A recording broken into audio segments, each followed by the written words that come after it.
और जो वो घुसा हुआ है मेलोडी निकल जा उसके बाहर से।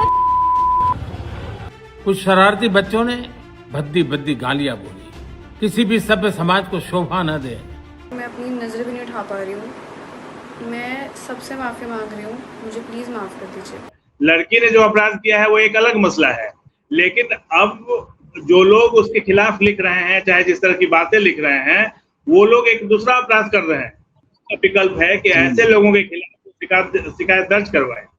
मैं अभी 15 साल की हूँ और ये फेक एलिगेशन जिसने लगाए हैं उस पर प्लीज़ कुछ एक्शन लिया जाए, क्योंकि एक जो 15 साल की जो एक नाबालिग लड़की है, हालांकि पुलिस के एफआईआर में उसकी उम्र 25 साल बताई गई है, और भी इग्नोरेंस में, क्योंकि उन्होंने एफआईआर दर्ज कराने से पहले उन्होंने जांच भी नहीं की है।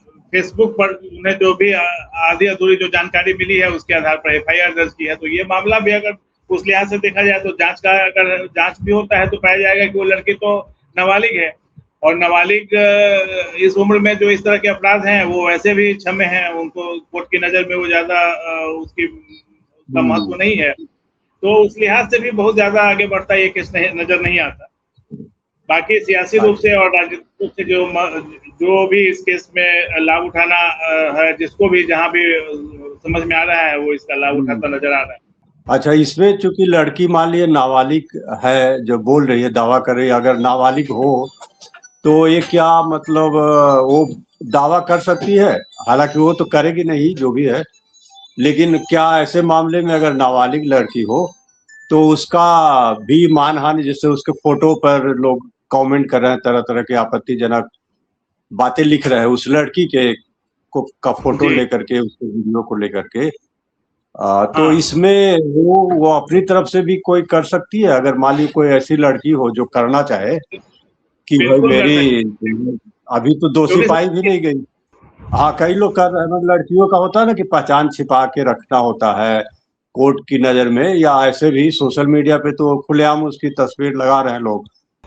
जैसे हम लोग, जैसे मान लीजिए पत्रकारिता, जैसे आप पत्रकारिता कर रहे हैं, तो हम लोग इतना ख्याल रख रहे हैं कि उस लड़की का जो भी एक जो फेक नाम आया है रुचि, वो तो हम लोग ले रहे हैं, लेकिन जो उस लड़की का जेन्युइन नाम है उसको लेने से हमको बचना चाहिए, क्योंकि लड़की नाबालिग है, उसका आगे भविष्य है, और भविष्य ज्यादा उसमें ना हो जाए। और दूसरी बात ये भी है इसमें, इस पूरे पहलू में, जो अब लड़की ने जो अपराध किया है वो एक अलग मसला है और जिसके खिलाफ किया है, लेकिन अब जो लोग उसके खिलाफ लिख रहे हैं, चाहे जिस तरह की बातें लिख रहे हैं, वो लोग एक दूसरा अपराध कर रहे हैं। अगर देखा जाए तो उस लड़की के खिलाफ भी जो लोग आपत्तिजनक बात लिख रहे हैं वो लोग भी अपराध की श्रेणी में ही आ रहा है, और वो फिर अपराध फिर अलग तरीके का है, क्योंकि वो एक नाबालिग लड़की की प्रतिष्ठा को लगातार ये किया जा रहा है जो माफी मांग रही है। अब मान लीजिए कि जिसके खिलाफ उस नाबालिग लड़की ने अपराध किया है वो व्यक्ति तो माफ करने को तैयार है, जो देश का प्रधानमंत्री है, और वो सार्वजनिक रूप से घोषणा कर उस लिहाज से तो उस लड़की के जो लड़की का जो मतलब प्रिजम्पशन ऑफ इनोसेंस अगर हम देखेंगे, जो क्रिमिनल जूरिस्प्रूडेंस सिस्टम पे काम करता है, तो वो लड़की के दो फायदे हैं, लड़की के पास दो डिफेंस है। एक तो लड़की की उम्र नाबालिग है, दूसरा जो है कि जिसने खिलाफ उसने अपराध किया है उसने उसको माफ कर दिया है, चूंकि केस कंफर्टेबल है। लेकिन इस दौरान वो लोग जिस भी पर्पज से, चाहे जिस भी उद्देश्य से उस लड़की के कमेंट में या उस लड़की के लिए अभद्र टिप्पणी कर रहे हैं, उनका अपराध भी फिर वो एक अलग तरह का अपराध कारित हो रहा है।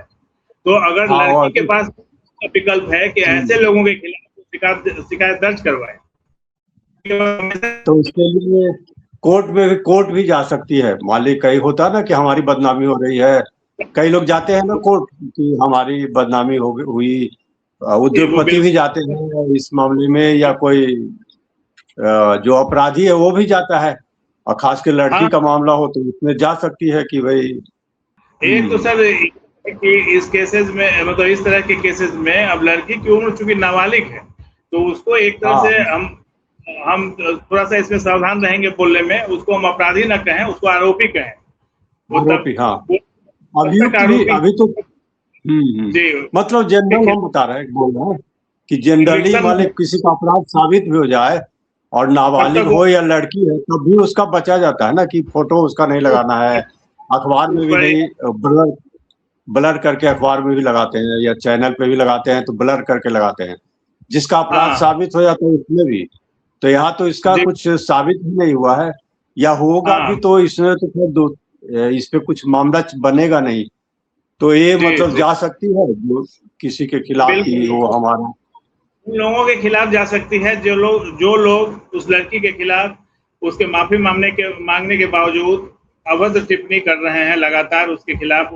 कई लोगों ने वो लड़की ही खुद बताती सुनी जा रही है कि उसके खिलाफ कई लोग ये दावा कर रहे हैं कि पहले तुम्हारा रेप किया जाएगा, उसके बाद तुमको और सजा दी जाएगी, है ना। तो इस तरह की बातें जो हैं वो वाकई एक मतलब जघन्य अपराध की श्रेणी में आएगा, क्योंकि ये गाली गलौज से ज्यादा की भाषा से ज्यादा का वो अपराध हो जाता है कि कोई सार्वजनिक तौर पे किसी के लिए इतना गंभीर अपराध कारित करने का ऐलान करे। तो ये अपने आप में एक संज्ञेय अपराध है, और ये समाज की नजर और समाज के लिहाज से भी ये मतलब उस लड़की ने जो अपराध किया है उससे बड़ा अपराध जो है उसके मतलब उसके खिलाफ जो लोग खड़े हो रहे हैं, होने का दावा कर रहे हैं, चाहे उसका उद्देश्य जो भी हो, राजनीतिक लाभ हो या राजनीतिक पर्पज से जो भी हो, वो लोग ज्यादा बड़ा अपराध कर रहे हैं उस लड़की से जो उसने किया है।